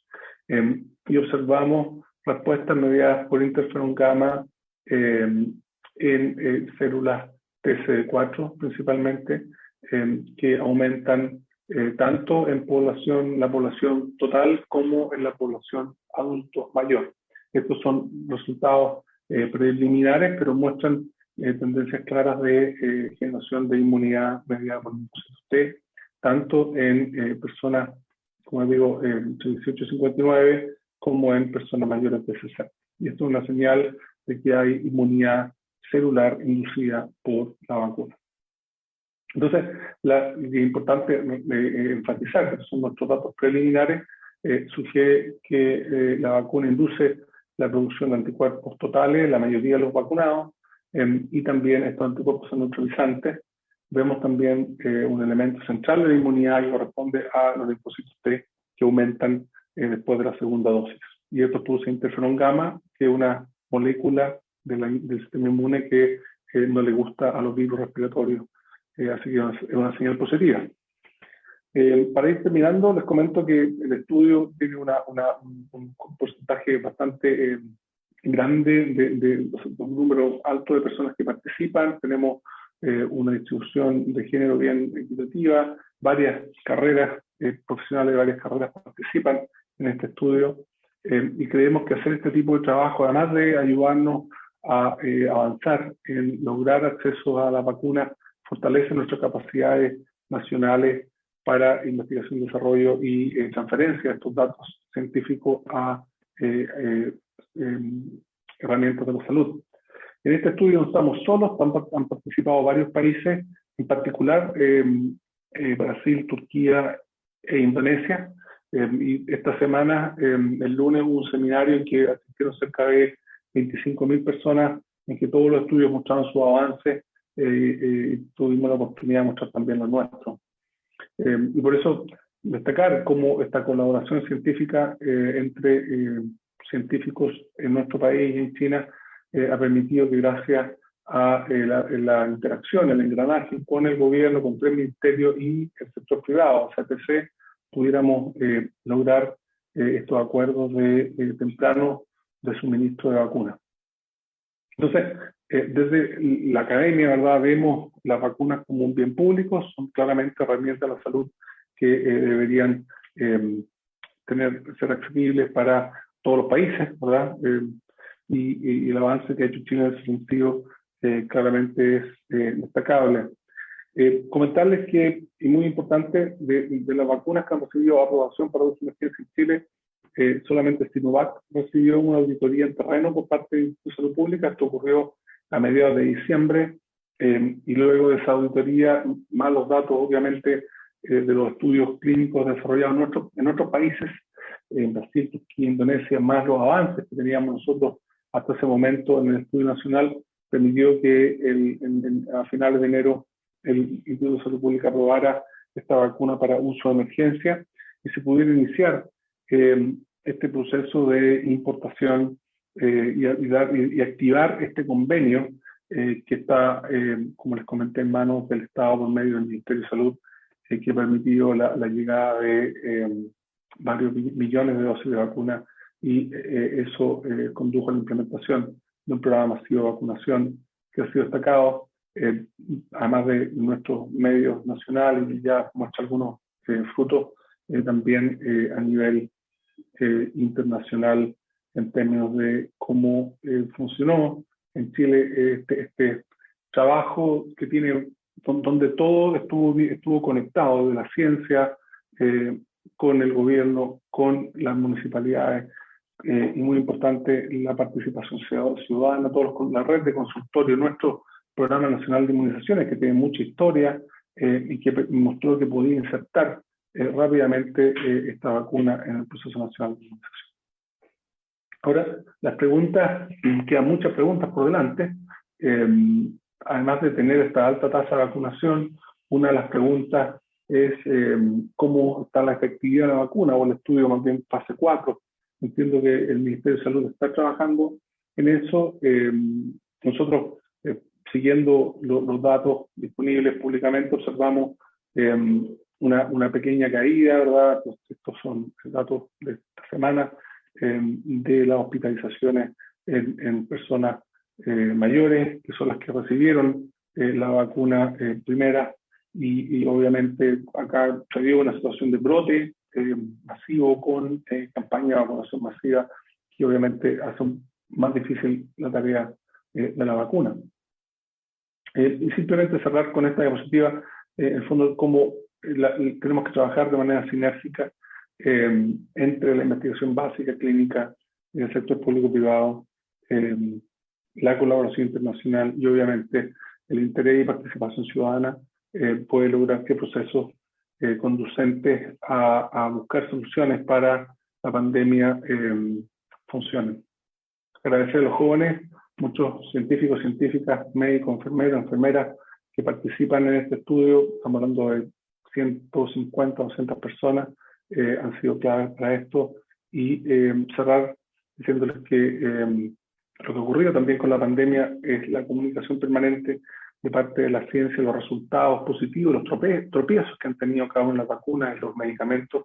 Entonces es clave mantener esa política para favorecer la confianza de las personas en las vacunas. Quedan algunas preguntas por responder, científicas y clínicas, senadora. ¿Cuánto dura la inmunidad inducida por cada vacuna? ¿Serán necesarias dosis adicionales? No es raro que algunas vacunas, además de dos dosis, puedan necesitar hasta una tercera dosis. La pregunta obvia es si la inmunidad inducida por esta y otra vacuna neutraliza las variantes actuales y las futuras variantes. Y muy importante en relación a PIMS, en la seguridad, inmunogenicidad y eficacia en población pediátrica. Yo creo que son preguntas que tenemos que seguir trabajando desde la ciencia y la medicina para poder abordarlas adecuadamente. El equipo central, la doctora Katia Barca, el doctor Susan Bueno, el doctor Pablo González, el doctor José Vicente González, son el equipo core que ha liderado este trabajo a nivel nacional. Así que muchas gracias. Ahí bueno, está la lista de todas las personas que están, pero están más, sería más fácil ponerlo así. Muy bien, Presidenta, fue un poco rápido.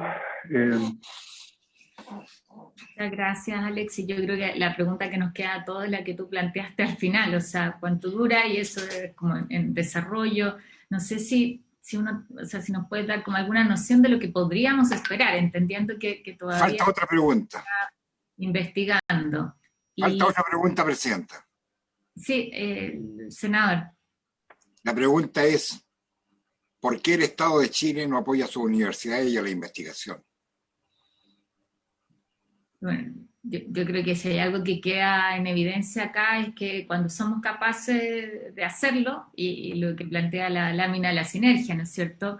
Hace 40, 50 años teníamos laboratorios que preparaban vacunas en nuestro país. Sí. Yo creo que eso es parte de los aprendizajes sin duda y de las lecciones, ¿no? Pero yo ahí destaco cómo en esta iniciativa desarrollamos nuestros talentos y es algo que no podemos perder. Creo que en esa línea, como el senador. Pero muy buena la exposición. Quería preguntarte, Alexis, junto con eso, ¿podemos tener así como alguna noción o tenemos que esperar los resultados para saber cuánto dura? O sea, ¿qué es lo que podría pasar en la medida en que nos pueda dar cuenta de eso, ¿no? Pero también, ¿qué pasa con los niños con menores de 18 años? Que es una pregunta súper recurrente, además, a raíz de los casos que hemos tenido lamentablemente esta semana. Bueno, totalmente de acuerdo, gracias Presidenta, con el senador Quintero. Yo creo que es algo que tenemos que fortalecer. Antes de responder en detalle a la pregunta de la Presidenta de la Comisión, comentarles que junto con la Universidad de Chile y la Universidad de Antofagasta estamos trabajando en un proyecto para poder recuperar esa capacidad que teníamos en Chile de manufacturar vacunas. Una de las dificultades que tuvimos como parte de la negociación del acuerdo fue para asegurar dosis, fue el no tener capacidades locales de manufacturar, pero a favor de Chile, quiero decirlo, tuvimos algo que otros países que sí tienen capacidad local de manufactura no tienen. Y nosotros tuvimos eso que mostraba esa lámina, en que se dio un engranaje, un acercamiento, donde cada jugador, cada actor, hizo su parte, ¿verdad? La ciencia y la academia, los ministerios, las municipalidades, el Programa Nacional de Inmunizaciones, los consultorios. Yo creo que había un compromiso muy importante y tiene que ver con la cultura de nuestro país en general de confiar en la vacuna. Y por eso que tenemos que hacer las cosas con máxima rigurosidad y mucho cuidado. Y en ese sentido, responder a las preguntas de la senadora Goich, la inmunidad hasta ahora ha mostrado que hasta los 6 meses se ven anticuerpos. Y tenemos esa información justamente porque estamos en contacto con otros grupos que han hecho estudios y esos estudios partieron antes. Ahora, hay una señal de que podría llegar a ser necesaria una tercera dosis. Las vacunas en base a virus inactivado en general son bien toleradas y la posibilidad de una dosis adicional no debería ser un problema. En el sentido que esta vacuna tiene además esa propiedad de contener varios elementos del virus y genera una inmunidad que es un poco más diversa que algunas vacunas donde se incorpora solamente un antígeno o un elemento del virus. Pero en nuestro estudio, por lo menos 42 días post primera dosis, vemos que los títulos se mantienen. Nuestra próxima lectura va a ser los 6 meses y vamos a tener respuesta. En relación a la pregunta de los estudios pediátricos, hay un estudio pediátrico que está bien avanzado en China, con 550 niños y niñas entre 3 y 17 años. Ellos mostraron los resultados el día lunes en esta conferencia. Mostraron que la seguridad, que es esperable, se mantiene bien, pero vieron algo bastante interesante en el caso de la población pediátrica, es que los niveles de anticuerpos que se logran son mayores. Ahora, esos son estudios de seguridad e inmunogenicidad o inmunidad, pero lo que se requiere ahora son estudios de eficacia, y estamos discutiendo al interior del consorcio científico la posibilidad de evaluar, ejecutar estudios de eficacia en nuestro país, pensando pero solamente cuando tengamos seguridad y certeza que esos estudios pediátricos que están en desarrollo tienen toda la seguridad y la inmunidad que nos dé que nos dé la confianza y la seguridad de hacer los estudios acá, como fue en el caso de los estudios adultos. Antes de empezar este estudio que les mostré los resultados, tuvimos la oportunidad de ver en detalle los avances del estudio fase 1 y fase 2 que tenían en Chile.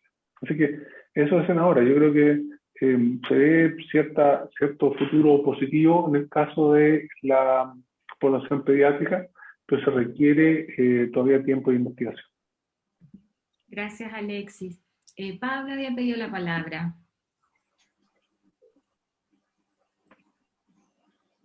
No te escuchamos, Pablo, y queremos escucharte. Gracias. Gracias, Presidenta, y gracias, Alexis, por la presentación. Bueno, la verdad es que estas preguntas para ti tienen que ser recurrentes, pero los estudios de eficacia tuvieron que ser suspendidos en muchas vacunas porque habían terminado el estudio de Brasil, por lo tanto aquí en Chile tuvo que ser terminado el estudio en terreno, podríamos decir, de eficacia del fase 3, y nos quedamos con muy pocos datos de realmente cuál es el porcentaje de infección que previene la vacuna. Te quería preguntar por cuál es el plan como para estudiar la eficacia en terreno, o sea, con el uso aquí en Chile o en otras regiones.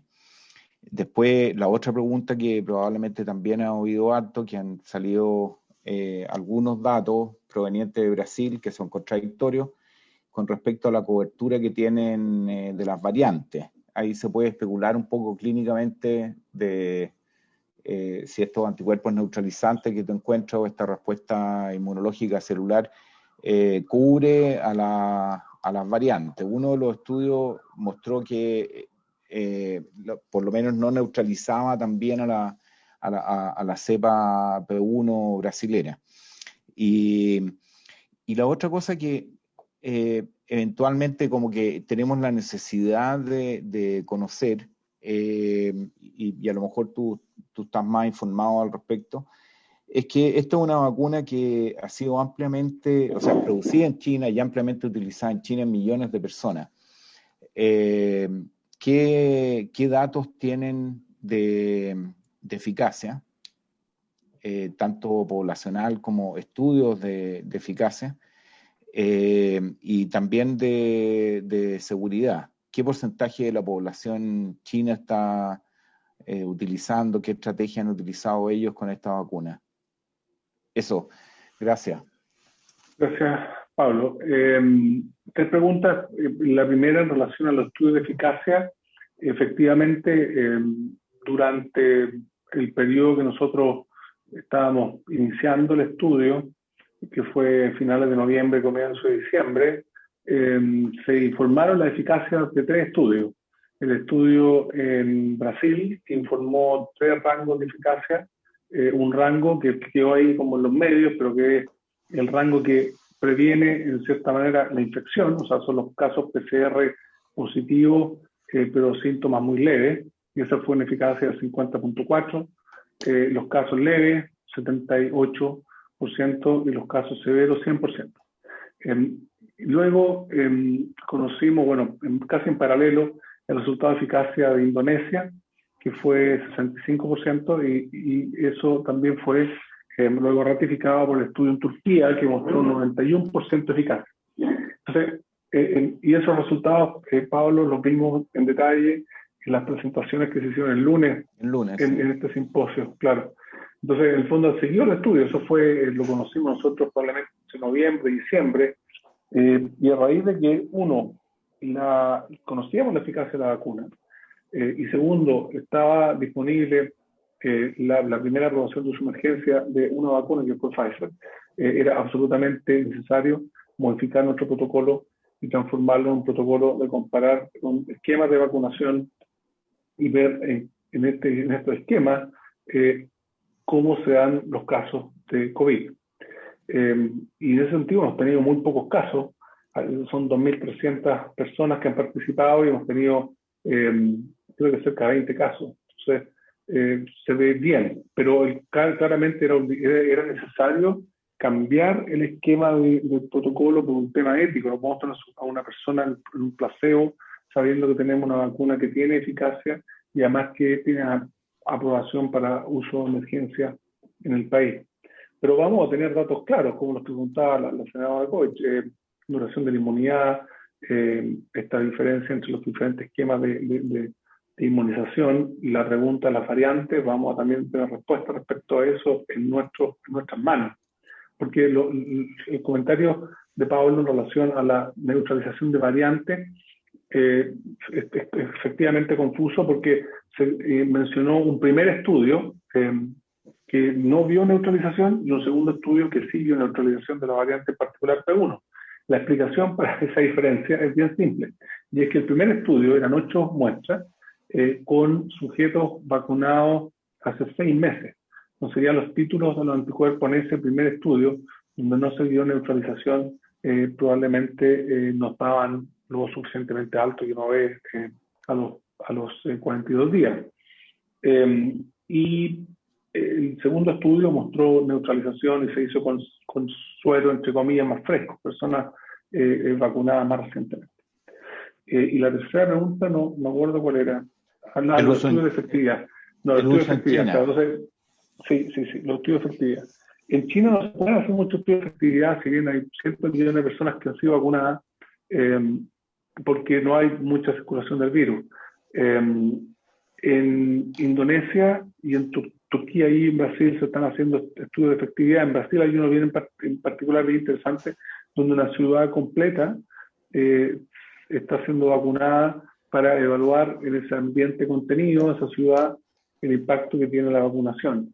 Pero ninguno de los países a la fecha tienen estudios de efectividad. Entiendo que en Chile se está haciendo un estudio de efectividad que está siendo liderado por el Ministerio de Salud, y claramente es súper necesario tener una noción de cómo se comporta la vacuna a nivel poblacional.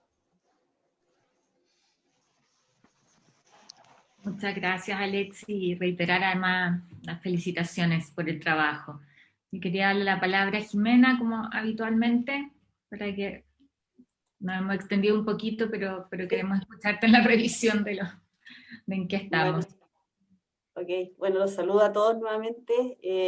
Nosotros como consejo, la verdad, y yo creo que como todos los actores sectoriales, estamos muy nacional y de la situación global de la transmisión. Nosotros no estamos ajenos a lo que sucede en el resto del mundo, y ya comentamos hace 2 semanas que estamos en una situación de una pandemia sobre pandemia, con el ingreso de variantes que se van diseminando y que nos ponen en una encrucijada en la que tenemos un aspecto positivo, como es el tema de la cobertura de vacunación, y un aspecto negativo, que es lo que estamos viendo en el aumento de casos en prácticamente todas las regiones, con un rejuvenecimiento de los casos, al parecer, por lo que han mencionado por lo menos los expertos en medicina intensiva, que puede reflejar por una parte un impacto inicial de la vacunación, pero también el efecto de variantes que se han descrito que son más agresivas en poblaciones más jóvenes.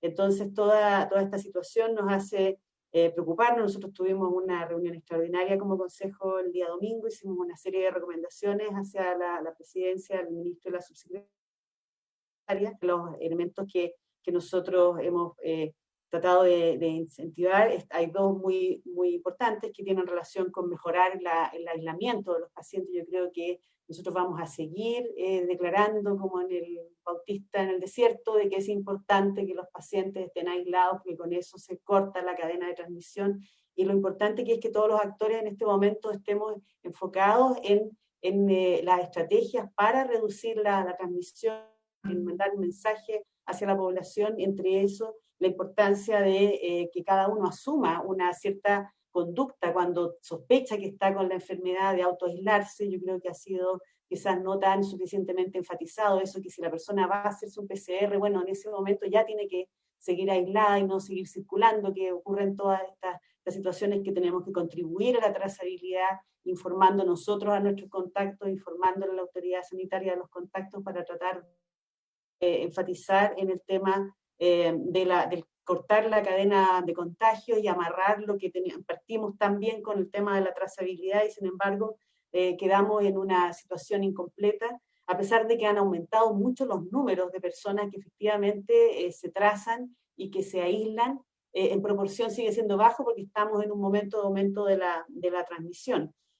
También hemos seguido preocupados del tema de las variantes, de que exista un tema de la entrada de nuevas variantes, que se controle el tema de la movilidad internacional, de que se efectivamente recomiende el no hacer viajes no esenciales, que se controle el aforo, que se tenga un trabajo más estricto en cuanto a las cuarentenas al ingreso, no solo de Brasil, sino que de distintos países. Estamos viendo un aumento de la presencia de las variantes en todo el continente. Esas cuarentenas tienen que ser en la casa tampoco. El ideal es que sean en recintos y que las personas salgan ya con examen de PCR, aunque puede ser más acortada esa cuarentena, pero con un PCR por lo menos al mínimo, al 7º día negativo para que salgan. Aumentar los controles a transportistas, a las embarcaciones. El tema de la vigilancia de las variantes también lo hemos estado conversando con el ministerio. Se está diseñando la estrategia con 2 objetivos distintos. Uno es el tema de identificar las variantes y el otro es hacer un seguimiento de cuál es la importancia y la tendencia de estas variantes en la carga que ya tenemos, y para eso son estrategias de muestreo distintas.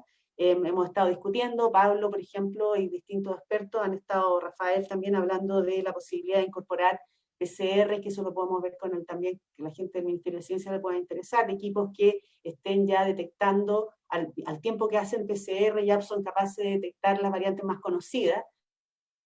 Estrategia para aumentar el conocimiento de cuánto es lo que está circulando, y cuál es la tendencia que tienen estas distintas variantes y cómo están afectando la dinámica de la transmisión.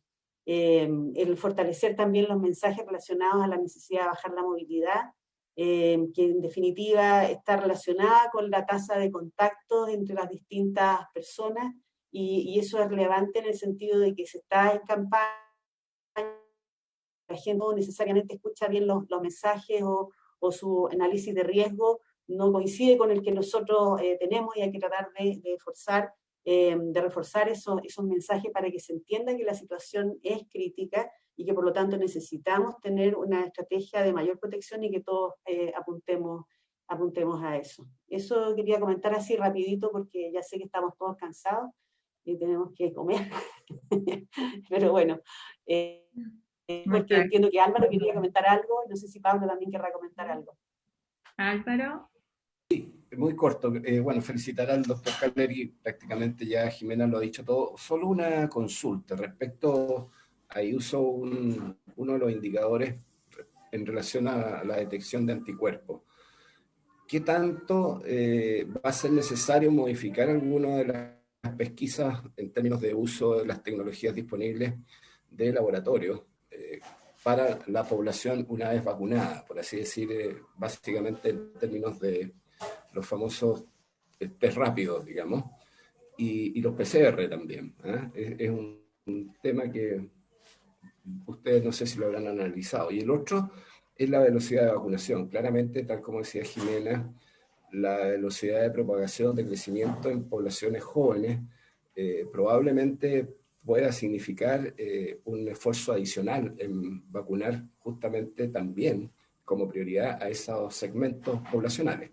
Y sobre lo mismo, el efecto de la mayor universalidad de la vacunación para poder y actuar oportunamente en términos de rapidez, que Chile ha hecho un tremendo esfuerzo, no quiero negarlo, pero en este escenario, ¿qué importancia tiene la variable de lograr mayor cobertura de vacunación? rápidamente me refiero, en la medida de lo posible. Eso, gracias. Gracias, Álvaro. Alexi, eran para ti las preguntas. Sí, estaba escuchando atentamente, pero también son para el comité asesor. En particular, decir que la vacuna no impide la infección. Entonces, lo más probable es que las personas puedan seguir dando PCR positivo. Los test rápidos están diseñados para, o validados para detectar infección. La infección genera niveles de anticuerpos muy superiores a lo que genera una vacuna o cualquier vacuna inactivada. Por lo tanto, y de hecho, me ha tocado ver un par de resultados de test que muestran que el laboratorio que lo ejecuta indica que no se puede tomar como referencia para evaluar inmunidad inducida por vacuna. Entonces, la verdad es que la respuesta a esa pregunta, lo lógico sería no utilizar test en base a anticuerpos, porque muchos pueden dar positivo a raíz de la vacunación, pero no hay un estudio acabado al respecto. Y los PCR yo creo que van a seguir dando positivo porque la vacuna no impide que la persona tenga infección. Lo que probablemente hace la vacuna es bajar la carga viral, pero como el PCR es tan sensible, va a generar un resultado positivo de todas maneras. Lo que menciona algo respecto a la campaña de vacunación.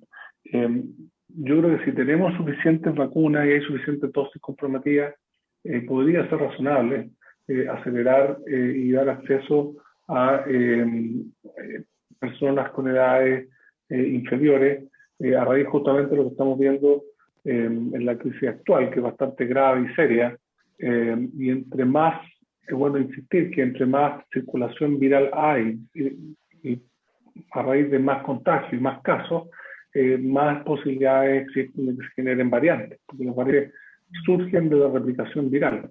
Entonces, hay más personas contagiadas y hay más personas con carga viral, la probabilidad de que aparezcan variantes o se diseminen variantes ya existentes es mayor. Yo creo que hay varias razones para acelerar el proceso de vacunación. Como dice el doctor Erazo, yo estaría de acuerdo con esa modificación. Gracias, doctor. Bueno, no sé si Pablo querías agregar algo. No, gracias, senadora. Bueno, yo agradecerle a todos. Estamos además expectantes del informe. Entiendo que por lo que anticipan los medios se va a declarar a toda cuarentena en toda la región metropolitana. Yo creo que eso da cuenta de la fragilidad en que estamos y el ánimo de esta sesión ha sido también poner a disposición, así como la sesión del día de ayer en el Senado, ¿no es cierto?, en la sala del Senado, que fue algo que planteamos nosotros en la sesión anterior, el cómo colaboramos todos para enfrentar una pandemia que, o sea, ha demostrado, ¿no es cierto?, en el mundo que no hay receta mágica, lamentablemente, para abordarla. Entonces en eso seguimos trabajando. Yo quiero decirles que tuvimos cambio en la presidencia de la comisión y por lo tanto a partir de la próxima sesión le corresponde al presidente actual de la Comisión de Salud, que es el senador Quintero, conducir la reunión, y yo espero poder tenerles el informe que estábamos elaborando junto con la biblioteca para la próxima sesión, para lo cual les voy a pedir encarecidamente a los que no han contestado que se puedan hacer un ratito. Es bien importante para poder aprovechar esta instancia en lo que viene. Sin más, yo levanto la decisión habiéndose cumplido concreto el objetivo que tenía. Muchas gracias. Buenas tardes. Muchas gracias, Carolina. Saludos a todos. Felicitaciones. Gracias.